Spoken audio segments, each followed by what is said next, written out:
the whole world was shut down for 7 months, and who knows how many months. Fourth winter. Yeah. All right, all right.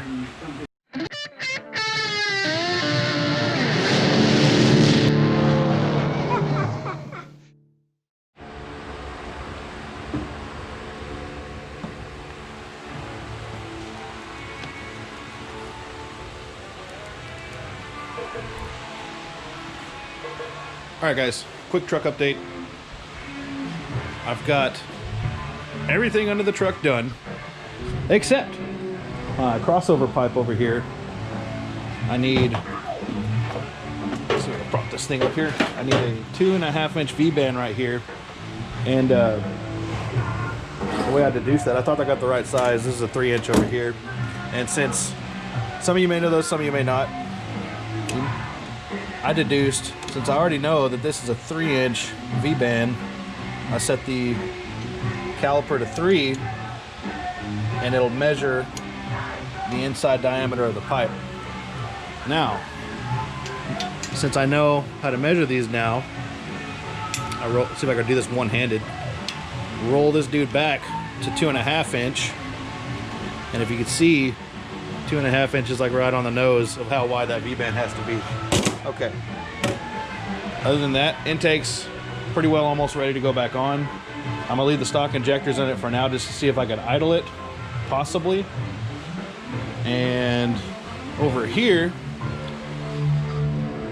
my shifter bracket does not fit at all in the 4060. The 4081 has a completely different one.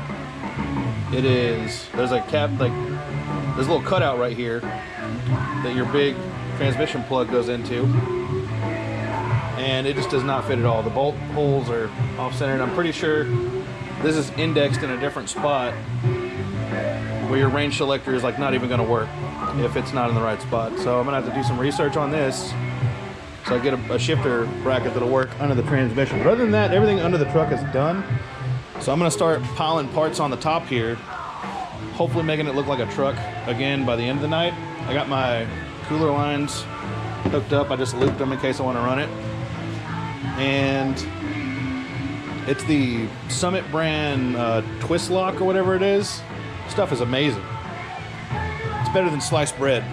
And I have both of my upstream oxygen sensors right here, and what my plan is, I'm just gonna cut both of them right in the middle and extend this harness out. And the reason I'm going to do this is so I can run closed loop fueling off of one oxygen sensor. Now I know that one of these had a code for the heater not working on it, and the heater I believe is these tan wires. We're going to make an educated guess and say it was the one that was bad, because I could see some fraying in the wire right there, like it maybe have a broken connection on it, because that Y pipe has been off like 5 million times because this thing keeps breaking 4060s. So I'm gonna try to explain how I'm gonna do this, or document it or whatever, and I'm basically gonna cut the middle of these harnesses right here. I'm going to discard the heater circuit on one of them, and the 2 signal wires I'm going to wire in unison. And it also gives me an excuse to use these solder seal connectors that everyone's been using. I want to try them out, because if you, you discard the heater sensor, the heater circuit, and you wire in the signal circuit on both of these connectors that plug into the PCM. And when you do that, it'll read one oxygen sensor for both banks, which will allow you to do closed loop fueling, hopefully. I'm gonna try to get it to work anyway. Okay. Super huge Hoople Rambletron style update. All right, guys, intake is on, kind of half-assed, and I got this thing laid out on the ground here, so hopefully I can explain it a little bit better than I did before with the visualization.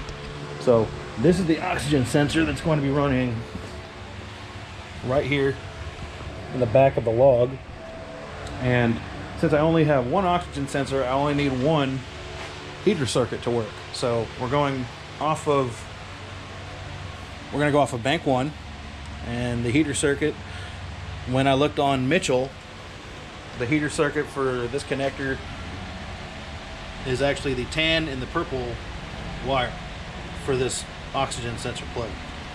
And the brown wires are what are this like the 5-volt reference or 1-volt reference or whatever it is that your signal is going to pick up, or it's the signal that the computer is sending out and receiving back of what your fueling is. Anyway, I got one heater circuit going all the way up to the oxygen sensor, and what you do is you piggyback your other signal off, and this will be going to bank 2 on the other side. And this is like kind of super hack and pretty rudimentary right now, and I'm going to get some sheathing, tie this thing up a little bit better, and we're going to put it on the truck. All right, dirtbags, it's starting to look like a truck again. I got the core support back on somewhat. Still a total pain in the arse to get these back in, and I just got like 2 fender bolts in it right now. Got my oxygen sensor harness routed, dialed. Good enough. It's probably not gonna work. I'll let you guys know if I have issues. Film at 11. And everything else is pretty much hooked up. I'm leaving the injectors and the coil packs hooked up. I'm gonna spin this thing over and burn the starter up for like a minute just to make sure I get oil in my nice used turbo, because I don't want to jam my fingers in the dude. But excuse me, I'm trying to figure out where I want to run this intercooler right now, because man, it would be so sick. Like there's like just enough room back here, like put some pads back there, but I'm not gonna be able to get a hose on each end of this, so I'm pretty bummed about that. I'm trying to figure out a way, I don't know, like maybe unbolt this and slide it back and tack it back down or something. I don't know. Just trying to brainstorm right now, get some ideas. But yeah, we're getting closer to the starting line. I don't know. I found another fan, so I don't gotta whack this one off. And yeah, that's it. Another long night. I'm always filming at night, so it perpetually looks like it's like 10 o'clock at night here. But I don't know, it could be 3, it could be midnight, it could be 4 or 5 in the morning. It just depends when I'm here. When you work night shift, you are gonna work at night? I don't know. But the pile of parts is getting smaller. The pile of empty boxes is getting bigger. Ah, spiderweb.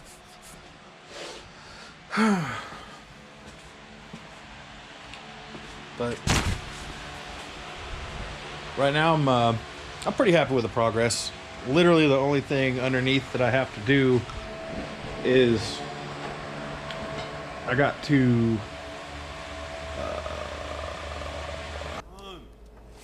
hurry up, asshole! Come on.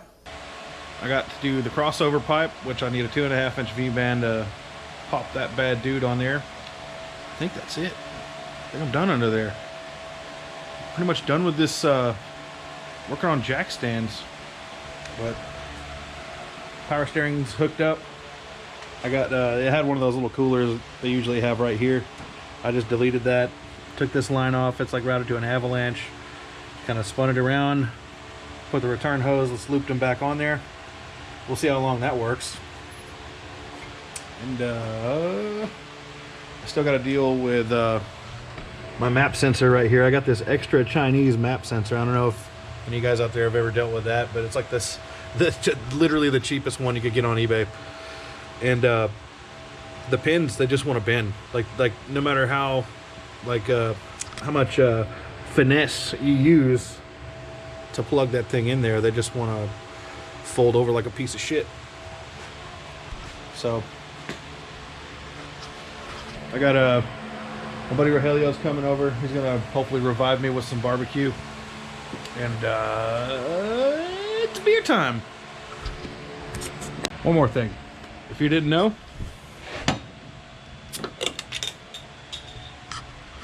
Now you know.